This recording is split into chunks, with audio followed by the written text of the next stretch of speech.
Hi friends, Ponni upcoming review பார்க்கலாம்.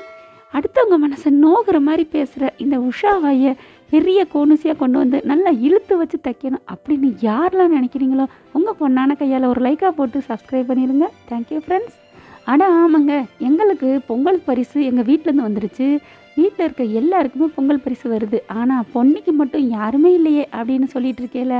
அங்கே இருந்துட்டு அங்கே ஜெயாவோட அண்ணன் தம்பி என்ன சொல்கிறாரு, அவங்களுக்கு பொன்னிக்கு பிறந்த வீடுன்னு ஒன்று இருந்தால் தானே அப்படின்னு சொல்லி ரொம்பவே மனசை நோகடிக்கிறாங்க. அந்த சமயம் பார்த்திங்கன்னா கெத்தா மாசா முத்து வந்துடுறாங்க. வந்த கையோட யாருப்பா நீ அப்படின்னு கேட்குறாங்க.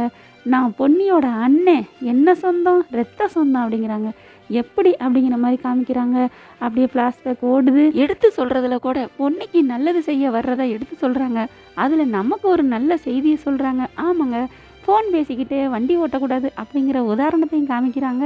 நல்ல கதையாசிரியர்னு சொல்லலாம். காதில் வச்ச வாக்குறியே பேசிக்கிட்டே வர்றாங்க முத்து.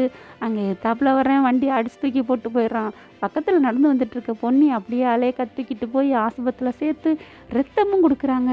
ரத்தம் கொடுத்துட்டு நல்லா கண்ணு முழிச்சு பார்க்க போகும்போது முத்துவை பார்க்க போகிறாங்க பொன்னி. அங்கே பார்த்திங்கன்னா உஷா ஃபோன் பண்ணி வாங்கன்னு கூப்பிட்ருவாங்க போல இருக்குது. அதனால் பார்க்காமலே போயிடுறாங்க. இதை பூராத்தையும் எடுத்து சொல்லிகிட்டு இருக்காரு முத்து. அன்னையிலேருந்து நான் 10 நாளாக தேடிட்டு இருக்கேங்க அந்த பொன்னிங்கிற பேரை வச்சுக்கிட்டு. அப்புறமா இந்த பாடகியோட மருமகன் தெரிஞ்சுட்டு தாங்க இங்கே வந்தேன். அதுலேயும் கோயிலில் அழுது வேண்டிக்கிட்டு இருந்தாங்க பொன்னி அழுதுதை சொல்லி காமிக்கிறாங்க. அப்படியே பார்த்தீங்கன்னா உண்மையிலே கண்ணு கலங்குது. எனக்கு யாருமே இல்லை, ஒரு கூட பிறந்த அண்ணன் இருந்தால் கூட சீதனம் கொண்டு வந்திருப்பாரு அப்படின்னு சொல்லி அழுகிற பார்த்துட்டு பின்னாடி இருந்த முத்து இப்படியே பார்த்துட்டு மாதம் அப்படியே காமிக்கிறாங்க பாருங்கள். கண்ணு கலங்குதுங்க. வேறு லெவல் சூப்பராக இருந்துச்சு. அதனால தான் நான் இங்கே சீர் கொண்டு வந்தேன் அப்படிங்கிறாங்க.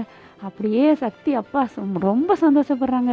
ஆனாலும் இந்த வாய் இருக்கேங்க, உஷா வாய் அப்படியே 7 ஊருக்கு கோணல் மாடலை அப்படியே போகுது. எல்லாரும் முத்து பக்கத்தில் வர்றாங்க. யார் இங்கே பொன்னி, உன் வீட்டுக்கார் யாருமா அப்படின்னு கேட்குறாங்க.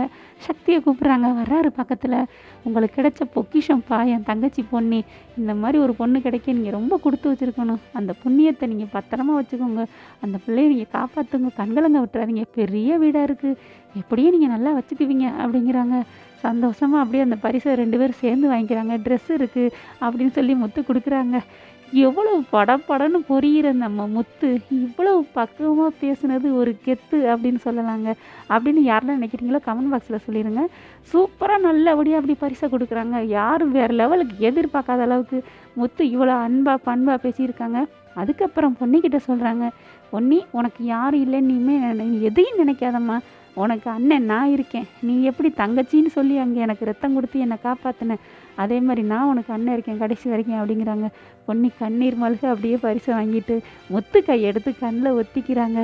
வேறு லெவலுங்க. பாசமலரே தோத்துருச்சு. உண்மையிலே இன்னைக்கு பொன்னி செம்ம சீனு, வேறு லெவல்னு சொல்லலாம். அவ்வளோ ஒரு அட்டகாசமாக இருந்துச்சுன்னு சொல்லலாங்க. ஓகே ஃப்ரெண்ட்ஸ், உங்கள் பொண்ணான கையால் ஒரு லைக்காக போட்டு சப்ஸ்கிரைப் பண்ணிடுங்க. Thank you friends.